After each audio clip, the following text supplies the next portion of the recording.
행복한 안식일에 오신 여러분들을 환영합니다.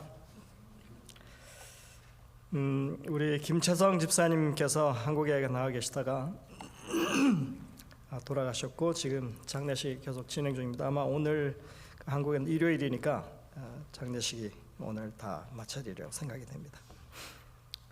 유족들을 위해서 기도해 주시고 또 그 일정이 잘 진행될 수 있도록 기도해 주시길 바랍니다.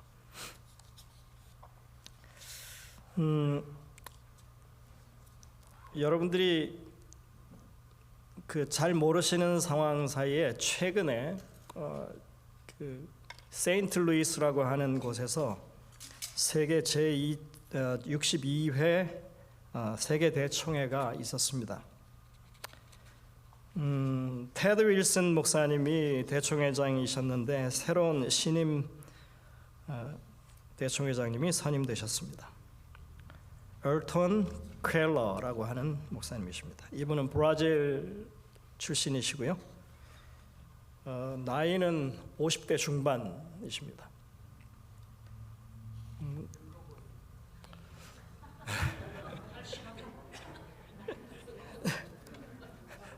남미 사람이라 조금 나이가 들어 보이는 모양입니다.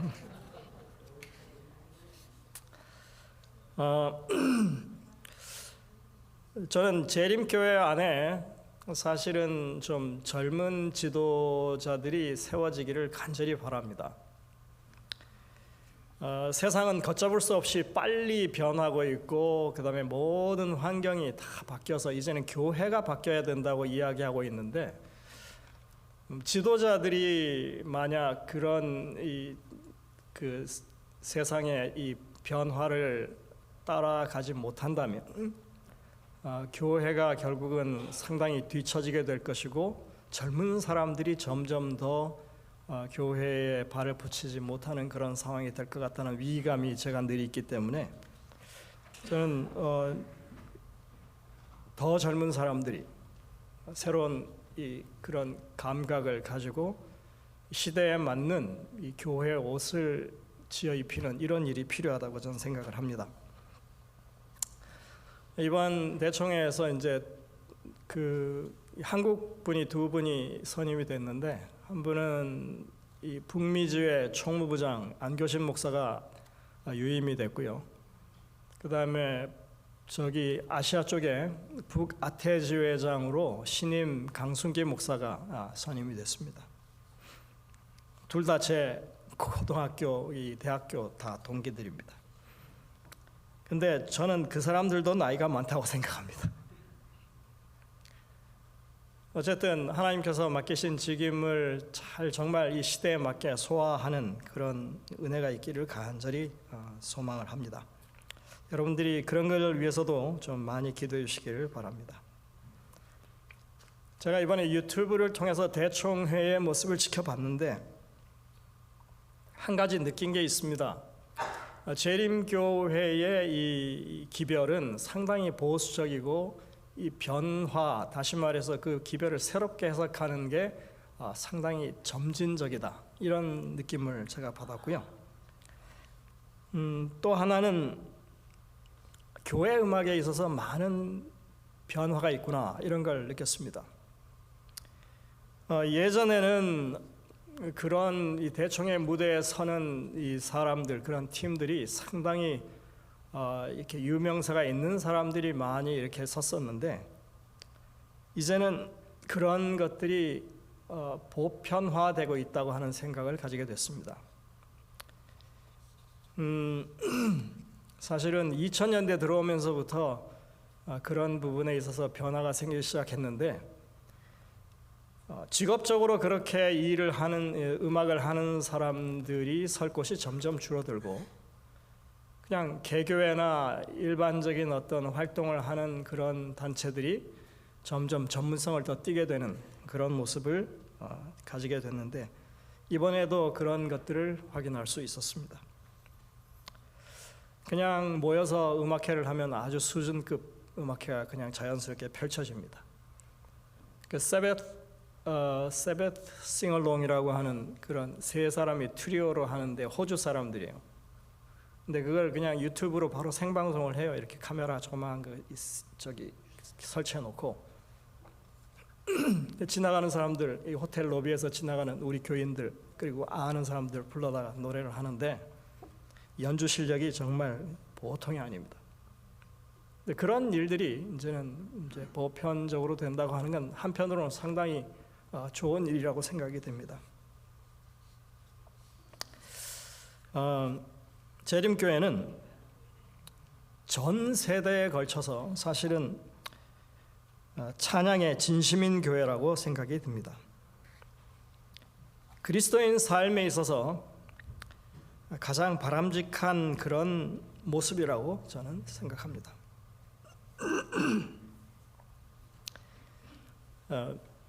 제가 늘 그렇게 꿈꾸듯이 하늘에 우리가 회복된 그런 하나님 나라 안에서는 가장 노래를 못하는 사람도 지금 가장 잘하는 사람보다 더 잘할 것 같아요.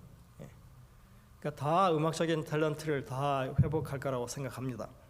그렇기 때문에 여러분들이 뭐 지금 잘 못하셔도 실망하실 건 없습니다.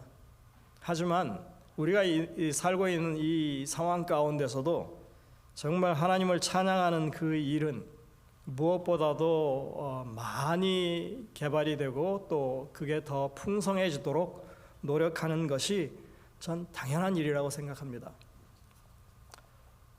제가 고등학교 3학년 때 들었던 이 저를 향한 이야기 가운데 하나가 뭐가 있었냐면 노래하는 배짱이들은 대학 잘 못 간다 이렇게 하는 거였습니다. 저는 그 소리가 그렇게 아주 질색하도록 싫었거든요. 하나님을 찬양하는 일이 마땅하고 그게 너무나 당연한 일인데 그런 걸 가지고 공부하니 못하니 이런 얘기를 하는 것 자체가 전 아주 반항을 가지는 그런 아이디어였습니다. 그래서 어느 교회든지 정말 모이면 찬양할 수 있는 그런 자연스러운 분위기가 형성되는 것은 진정한 그리스도인다운 일이라고 생각합니다. 여러분들 쓸데없는 뭐 명품 가방 얘기, 뭐 옷이 어떠니 머리가 어떠니 이런 얘기 하지 마시고요.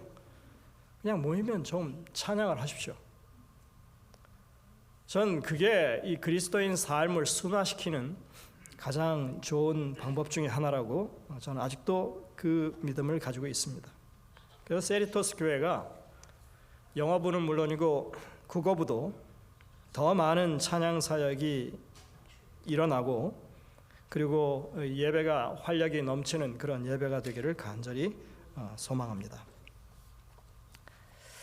오늘 저는 출애굽기에 나오는 말씀 가운데 이 모세를 하나님께서 부르시는 그 장면에 대한 말씀을 잠깐 나누려고 합니다. 먼저 하나님의 말씀 출애굽기 3장 4절 5절을 보시겠습니다.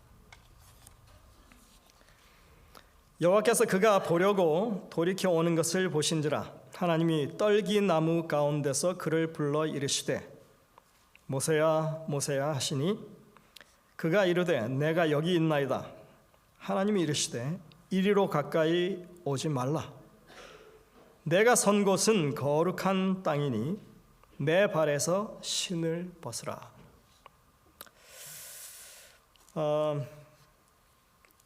제가 여기 뒤에 이게 그 4절만 이렇게 그냥 써놓고 5절은 가사를 쳐놓듯이 했습니다. 그죠? 이렇게 괄호를 이렇게 쳐놓듯이 했습니다. 이 짧은 성경 구절이지만 오늘 이 두 번째 부분은 하나님과 모세 사이의 대화는 다루기가 좀 힘들겠습니다. 기회가 되면 다른 때 제가 그걸 하고요. 이건 상황을 좀 설명하기 위해서 제가 이 성경 구절을 전체를 다 인용을 했습니다. 저는 가끔 이 모세가 하나님과 이 만나는 이 상황이 얼마나 특별한 순간일까를 생각해 봅니다.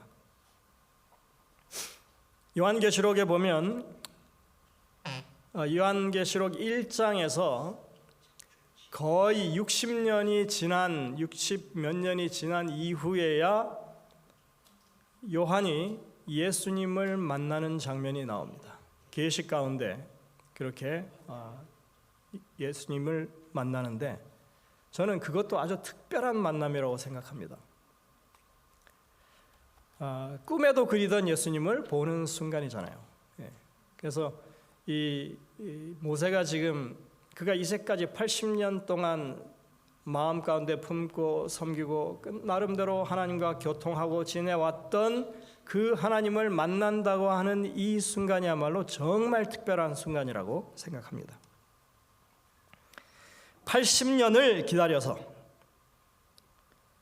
드디어 모세라고 하는 그 인물 앞에 하나님께서 자신을 드러내시는 것입니다.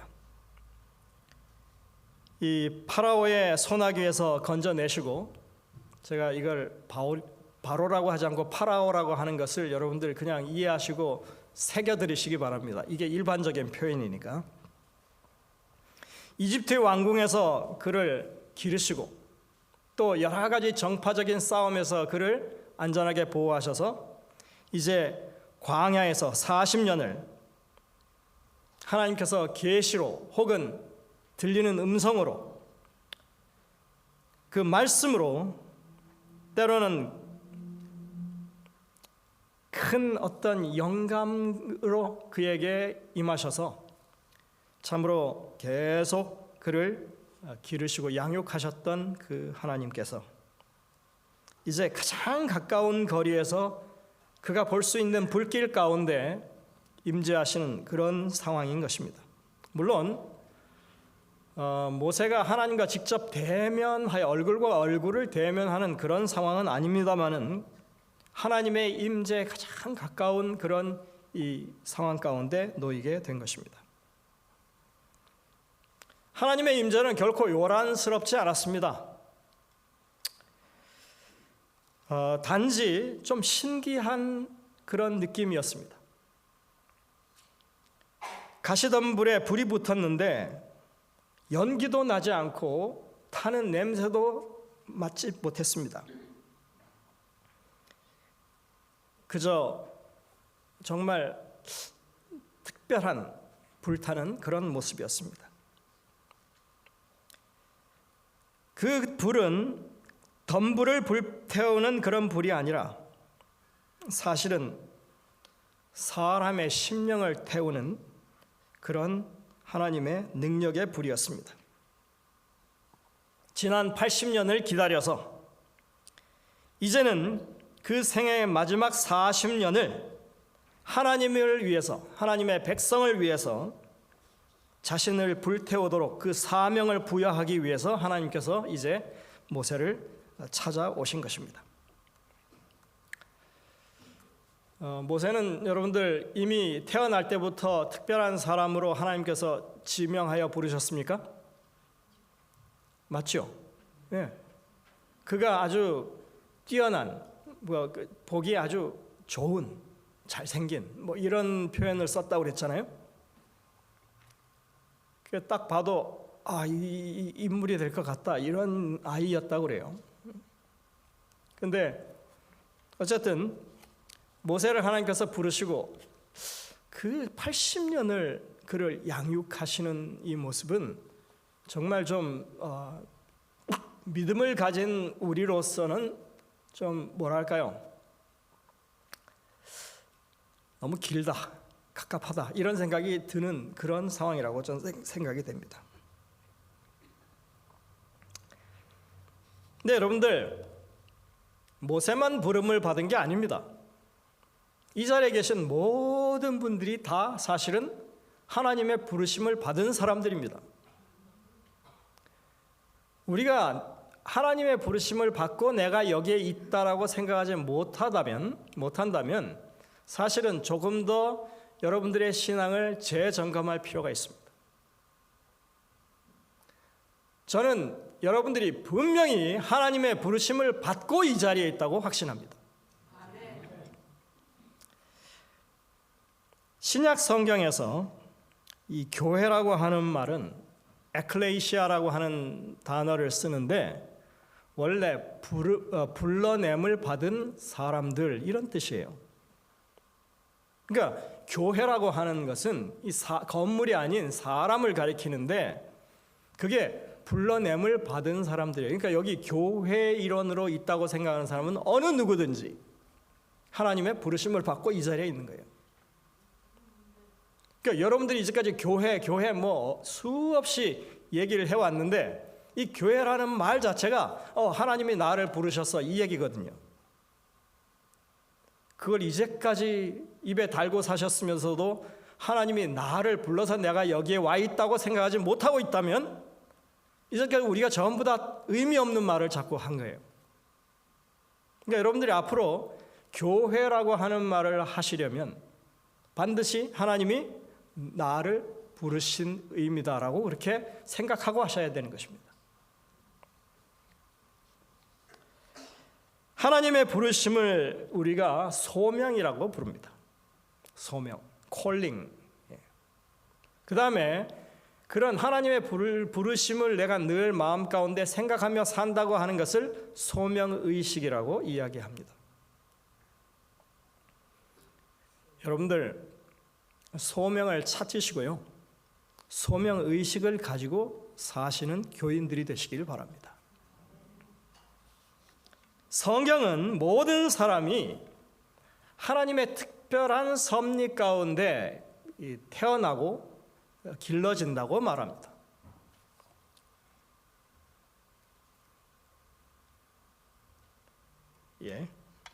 제가 정신없이 얘기하다 보니 시편 139편 13절부터 16절에 이렇게 말합니다. 주께서 내 내장을 지으시며 나의 모태에서 나를 만드셨나이다. 내가 주께 감사하옴은 나를 지으심이 심히 기묘하심이라. 16절입니다.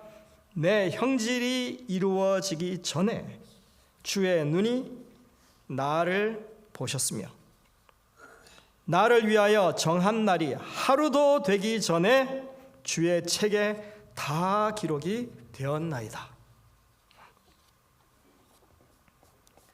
내가 이렇게 뭐 꼬물꼬물 움직이는 뭐 이 수정란에서 이렇게 조금 자란 뭐 이런 모습이 되기도 전에 뭐라고요? 하나님이 나를 보셨고 내 정한 날, 적어도 우리가 뭐 아이가 생겼다, 뭐 얼마나 되었다 이런 걸 가늠할 수 있는 어떤 날 이런 것 되기도 전에 뭐 하셨다고요? 모든 게 다 기록이 되어 있다.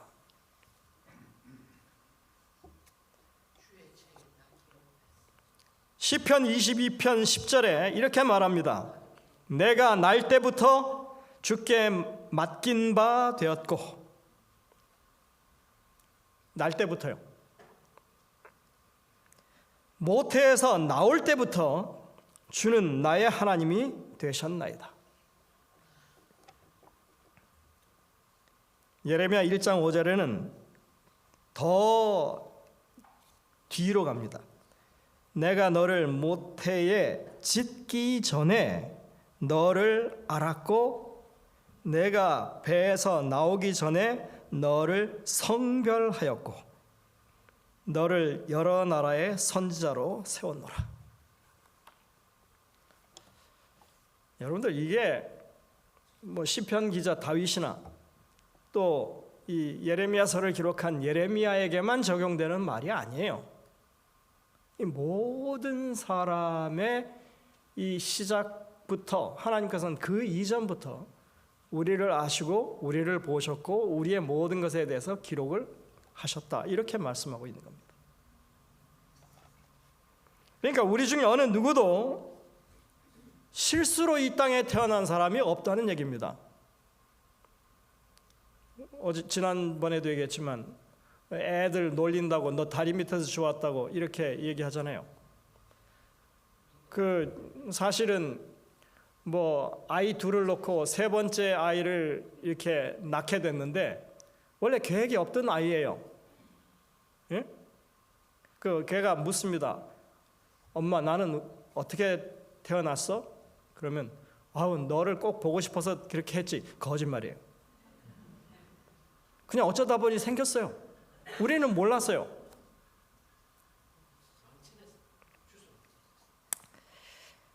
그러니까 사람들은 계획하지 않았지만 하나님은 계획하고 계셨다는 얘기예요. 그러니까 어느 누구도 여러분들 목적 없이 하나님께서 우리를 이 땅에 그렇게 뜻을 가지고 출생하게 하신 것은 내 삶에 목적이 있다고 하는 것이고, 그 목적이 없는 사람은 아무도 없다고 하는 것을 성경은 말하고 있는 것입니다.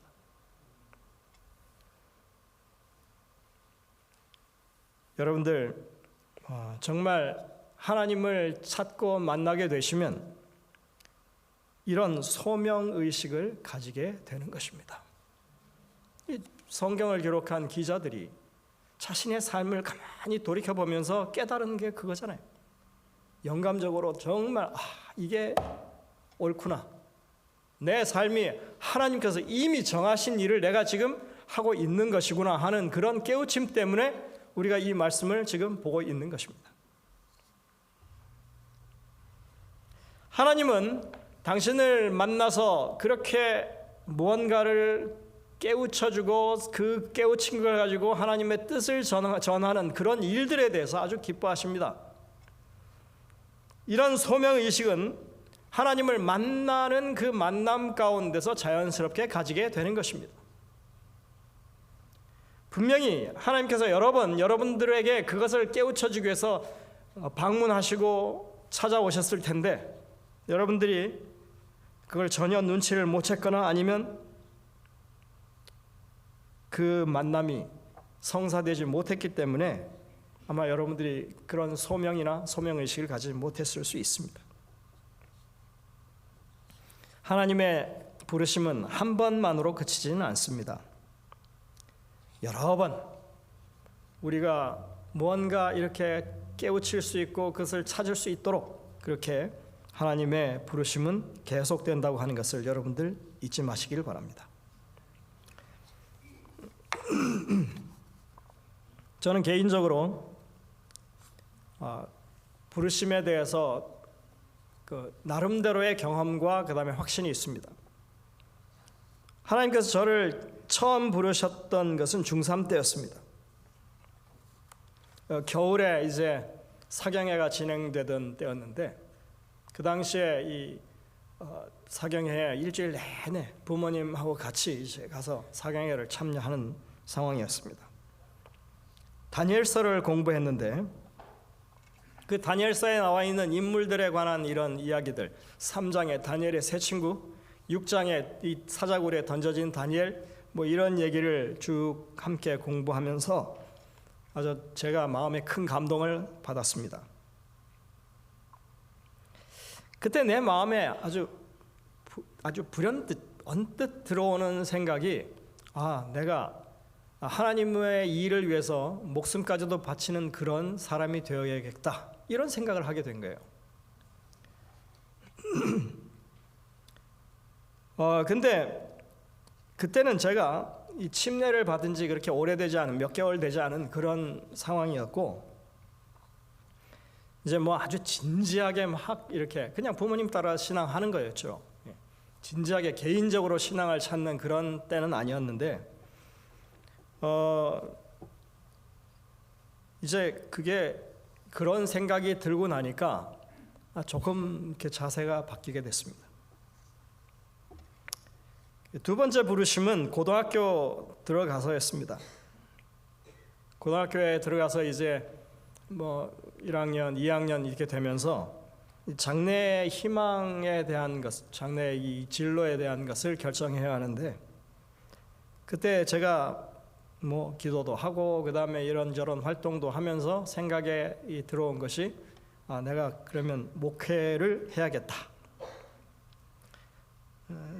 정말 진지하게 개인적인 어떤 신앙에 대한 것들을 이제 생각하면서 그런 마음가짐을 가지게 되었습니다.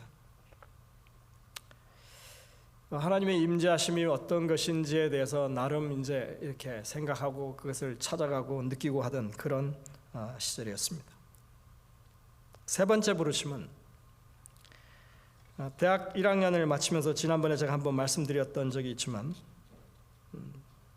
내가 가지고 있는 이 신앙이라고 하는 것이 부모로부터 물려받은 대물림 신앙인지 아니면 내가 정말 무언가를 마음 가운데 확신이 있어서 하는 신앙인지를 점검하는 그런 상황에서 내 자신의 신앙을 객관화시키는 그런 일들을 한 적이 있습니다. 그때 일단 무조건 내가 이제까지 배워왔고 전수받아온 그 모든 것들을 그냥 내려놓고 아무것도 없는 상황에서 내가 하나님을 찾는다면 어떻게 해야 될까 하는 그런 마음을 가지고 그렇게 이제 그 일을 시도를 했습니다. 하나님이 계시지 않다고 생각하고 하나님을 찾아야겠다고 생각을 했습니다. 그래서 그렇게 길지는 않지만 그 짧은 시간 동안 상당한 갈등을 이렇게 겪으면서 정말 하나님을 찾는 아주 단순한 경험을 통해서 그 하나님을 찾는 그런 이 확신을 가지게 되었고 또 하나님의 인도하심과 섭리에 대해서 그리고 성경의 이 계시의 이 중요한 우리를 향한 하나님의 이 따뜻한 마음에 대해서 다시 한번 이렇게 생각할 수 있는 그런 기회였습니다. 네 번째 부르심은 제가 전도사를 마치고 이제 인준 목사를 거쳐서 안수를 받을 때 안수 목사가 되려면 반드시 그 문서로서 소명서라고 하는 것을 제출하게 되어 있습니다. 이제까지 그냥 당연하다고 생각했고 내가 몇 차례 이렇게 하나님의 부르심에 대해서 생각을 했기 때문에 그냥 단순하다고 생각했는데 이걸 글로 표현하려니까 이게 또 쉬운 과정은 아니더라고요. 정말 하나님께서 나를 부르셨을까? 내가 가지고 있는 이 생각이 그렇게 평생을 갈 수 있는 그런 결단일까? 이런 생각을 하면서 말씀들을 다시 한번 살펴보고 그다음에 내가 어떻게 그것을 적을 것인지 이제 그런 고민을 하게 됐습니다. 그러다가 이 레위기에 있는 말씀을 보면서 마음에 분명한 확신을 가지게 됐습니다.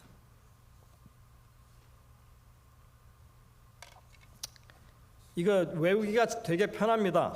레위기가 27장까지밖에 없거든요. 레위기 맨 마지막 절이에요. 그러니까 레위기 27장 28절 29절이에요. 27, 28, 29만 외우면 그냥 다 쉽게 찾을 수 있는 구절입니다. 거기에 이렇게 말합니다. 어떤 사람이 자기 소유 중에서 오직 여호와께 온전히 바친 모든 것은 사람이든지 가축이든지 기업에 바치든지 팔지도 못하고 무르지도 못하나니 바친 것은 다 여호와께 지극히 거룩함이며 온전히 바쳐진 그 사람은 다시 무르지 못하나니 반드시 죽일지니라. 이건 레위기 맨 마지막에 나오는 서원에 관한 이 말씀들입니다. 서원. 내가 하나님 이렇게 해주시면 이렇게 내가 하겠습니다 하는 어떤 헌신 서약이죠. 그런데 사람이 자기 자신을 하나님께 바치겠다고 그 서원을 하면 그거는 못 물은대요. 네, 못 물은대요. 어떻게 하면 물을 수 있어요? 죽음으로서만 그걸 물을 수 있다는 거예요. 그러니까 제가 가만히 생각해 보니까 중학교 3학년 때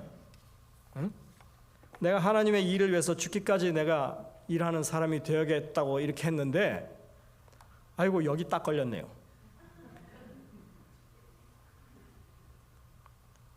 자, 그래서 정말 하나님이 나를 이렇게 부르셨구나 하는 생각을 제가 그때 하게 됐습니다. 한 번도 제가 목회를 하는 것에 대해서 이렇게 후회를 하거나 그다음에 뒤돌아보거나 그런 일을 하지 않았습니다. 그리고 이 목회의 안수를 받으면서 제가 그렇게 확신했던 정말 목숨을 걸고 하는 이런 이 하나님의 일에 돌이킬 수 없는 일에 계속 전진해야만 하는 일에 내가 이제 그렇게 그 길을 가겠다고 했을 때 정말 저는 계속 변함없는 그 길을 걸어왔다고 생각이 됩니다. 그리고는 더 이상 부르심이 없었을까요? 아닙니다. 부르심은 계속됩니다. 제가 연합회로 이렇게 발령을 받아 갈 때도 저는 그게 부르심에 의한 것이라고 확신했습니다. 전혀 생각지 않았습니다. 그냥 오래서 가는 거예요. 그게 이 교회의 명령이기 때문에 가는 것입니다. 제가 이 사역지를 옮길 때도 부르심에 의해서 항상 그렇게 움직였습니다. 내가 어느 교회를 가고 싶다, 내가 어느 지역에 가서 뭘 해보고 싶다, 이게 아니라 하나님의 부르심 때문에 그 일을 계속 지금 하고 있습니다. 앞으로도 그 일은 계속되리라고 저는 생각합니다. 하나님께서는 필요한 곳에 길을 여시고 그 일을 위해서 사용할 당신의 백성들을 찾고 계십니다. 여러분들 목사에게만 이런 부르심이 있을까요? 아닙니다. 아까도 말씀드렸듯이 모든 교인들에게 부르심이 있습니다. 교회가 어떤 사람들이 모인 곳이라고요? 하나님이 부르신 사람들이 모인 곳이에요. 문제는 우리가 하나님의 부르심을 알고 그 부르심에 응답하고 있느냐 하는 것이 문제입니다.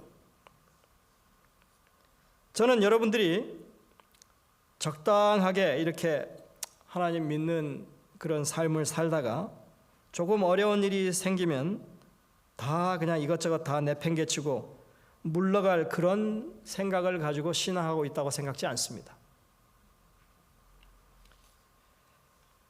그러니까 우리가 믿음 생활을 한다고 하는 것은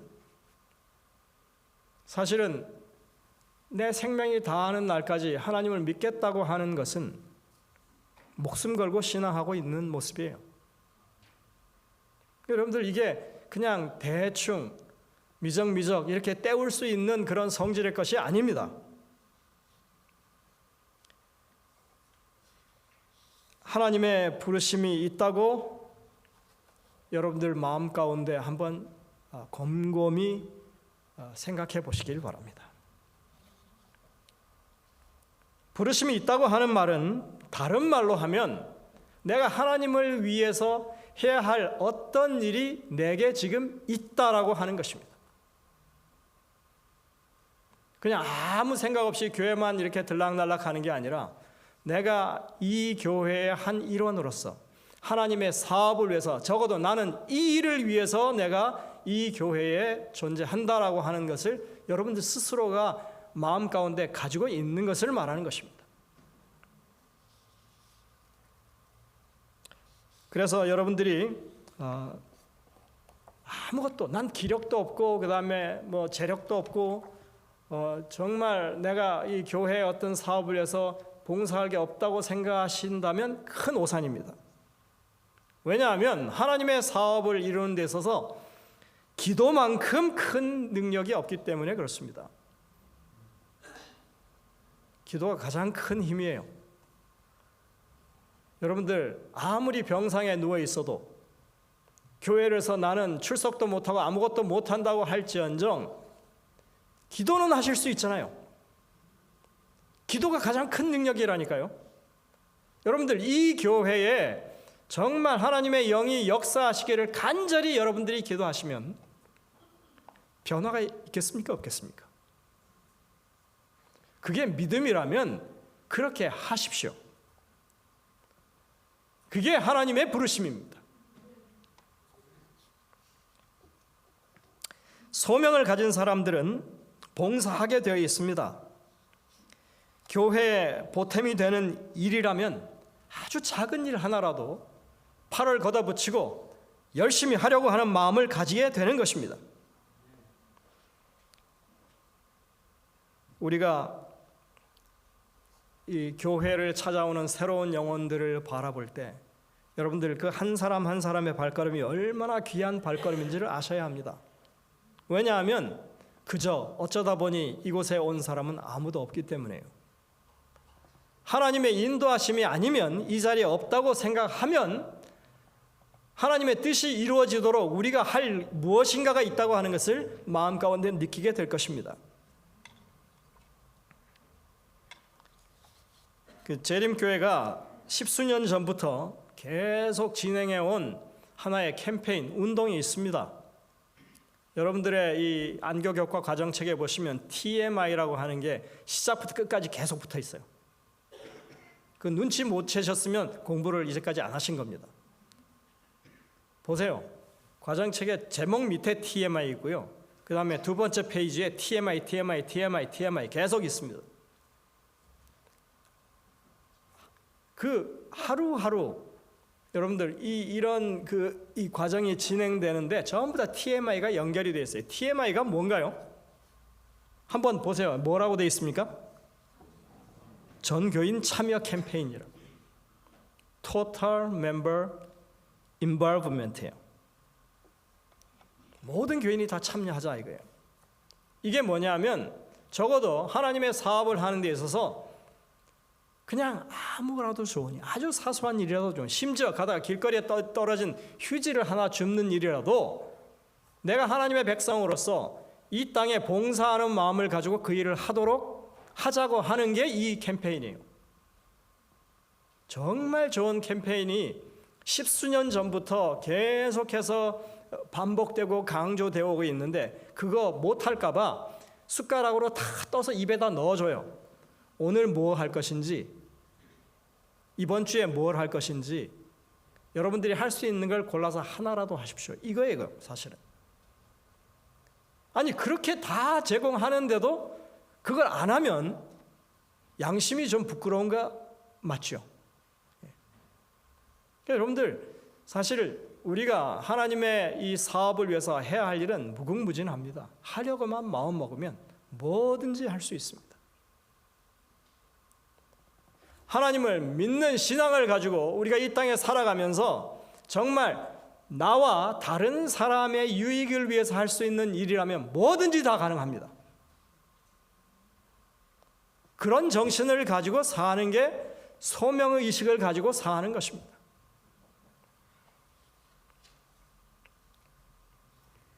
오늘 우리는 이 모세를 부르신 하나님의 모습 가운데서 우리가 과연 소명의식을 가지고 있느냐, 내가 소명을 한 번이라도 마음 가운데 생각하고 그 부르심을 깊이 고려한 적이 있느냐, 제가 지금 묻고 있는 것입니다. 모세의 처음 반응은 하나님, 저는 40년 동안 애굽 정계를 떠나서 이 초야에 묻혀가지고 아무것도 못하는 그런, 내가 지금 애굽으로 돌아가서 뭘 할 수 있겠습니까? 나는 왕자도 아니고 나를 후원하던 그 공주가 아니라 원래는 파라오예요. 그 하셉스트가 이 투트모세 3세가 어려서 섭정을 시작하면서 실제로는 본인이 파라오였어요. 그래서 수염까지 붙이고 다니는 여인이었습니다. 왜? 남자를 우대시하는 그런 사회에서 여성이 파라오 한다는 게 영 이렇게 사람들 저기에 그 눈에 거슬리니까 수염을 만들어 붙였다고 그래요. 그 정도로 대장부 기질이 있는 그런 여인 밑에서 모세가 자라왔고 충분히 투트모세를 이어서 다음 왕이 될 수 있는, 파라오가 될 수 있는 그런 위치에 있었죠.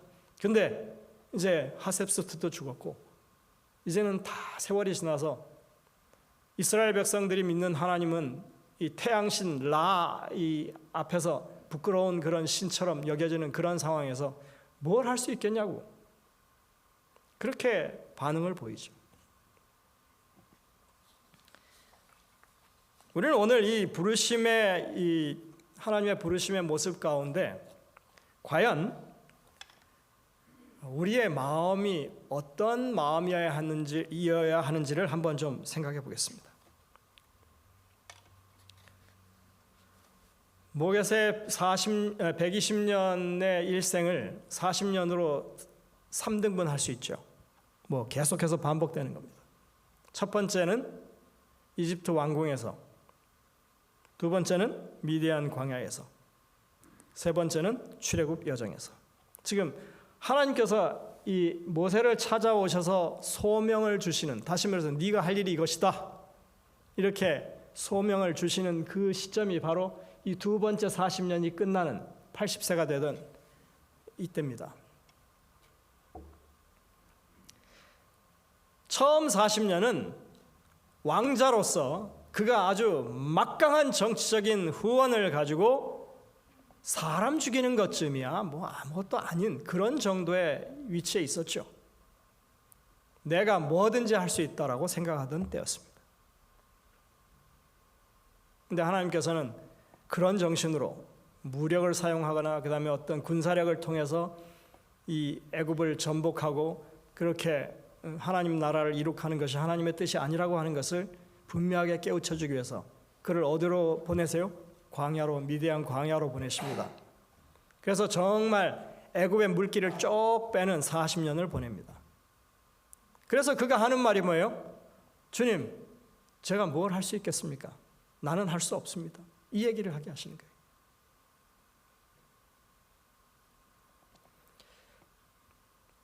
그런데 하나님께서 소명을 주실 때, 부르실 때 사실은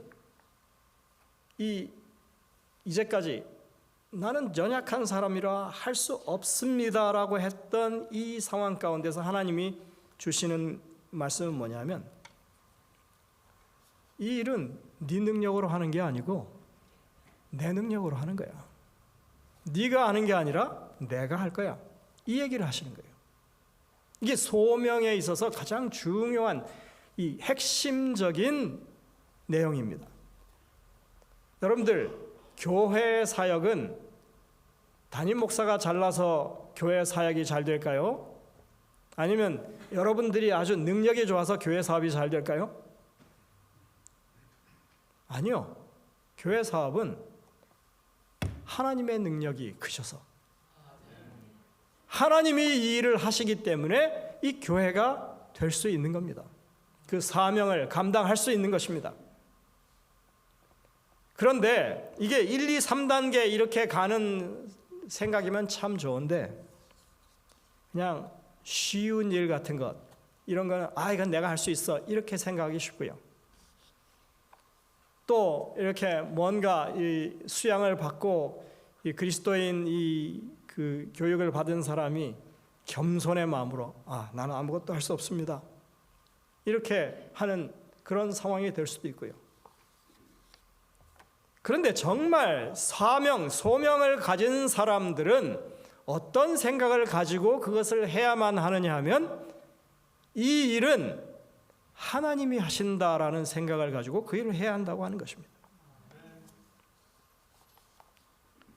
하나님께서 그 장구한 시간 동안에 80년이라고 하는 시간 동안에 그가 스스로 할 수 없는 것 깨우쳐 주시고 이제는 내가 이 일을 하겠다고 하는 것에 대한 분명한 믿음을 가지도록 이끄는 그런 소명을 지금 주고 계신다고 하는 것입니다. 하나님은 우리 안에 역사하셔서 하나님과 동역하기를 원하십니다. 내가 이룰 수 있는 어떤 일을 하도록 하는 게 아니라 하나님이 원하시는 일을 하나님의 능력을 통하여 우리가 하도록 우리를 부르십니다. 여러분들, 모세가 위대해 보입니까? 모세는 위대하지 않습니다. 모세가 위대한 것이 아니라 모세 같은 사람을 80년을 준비시켜서 출애굽의 대역사를 이으신 하나님이 위대하신 겁니다. 모세의 대를 이어서 이스라엘을 이끌었던 여호수아에게 사명을 부여하실 때 하셨던 하나님의 말씀이 있습니다. 여호수아 1장 5절, 6절, 9절에 이렇게 말합니다. 내 평생에 너를 능히 대적할 자가 없으리니 내가 모세와 함께 있었던 것과 같이 뭐라고요? 내가 모세와 함께 있었던 것과 같이 너와 함께 있을 것임이라. 내가 너를 떠나지 아니하며 버리지 아니하리니 강하고 담대하라. 너는 내가 그들의 조상에게 맹세하여 그들에게 주리라 한 땅을 이 백성에게 차지하게 하리라. 내가 내게 명령한 것이 아니냐. 강하고 담대하고 하라. 두려워하지 말며 놀라지 말라. 내가 어디로 가든지 내 하나님 여호와가 너와 함께 하느니라. 여러분들, 이 말씀 가운데 하나님이 정말 진심으로 당부하는 말이 뭐예요? 모세가 달리 위대한 게 아니야. 내가 함께 했기 때문이야. 내가 너와 그처럼 함께 할게. 너를 떠나지 않고 너를 지킬게. 이렇게 약속하고 계신 모습이 분명히 보입니다. 강하고 담대하라. 이거 2번이나 반복하시면서 이렇게 말씀하시는 것입니다. 여러분들, 내가 무엇을 이루었다가 아닙니다. 우리가 이 큰 일을 해냈다가 아닙니다. 우리가 하는 이 모든 일이 정말 하나님이 우리와 함께 하셔서 이루실 일이라고 하는 믿음이 가장 중요한 것입니다. 그것이 무엇이 되었든 간에 하나님과 동행하는 일을 여러분들이 함께 해보시기를 당부드립니다.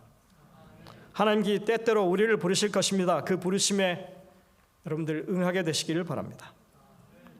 그리고 그 맡기실 일은 우리가 스스로 우리 능력으로 감당하게 할 것이 아니라 하나님께서 능력을 주셔서 그 일을 감당하게 하실 것이라고 하는 것을 여러분들이 믿게 되시기를 바랍니다. 하나님의 부르심에는 결코 후회함이 없습니다. 오늘 그 하나님을 더욱 신뢰하게 되시기를 간절히 바라면서 말씀을 줄이겠습니다.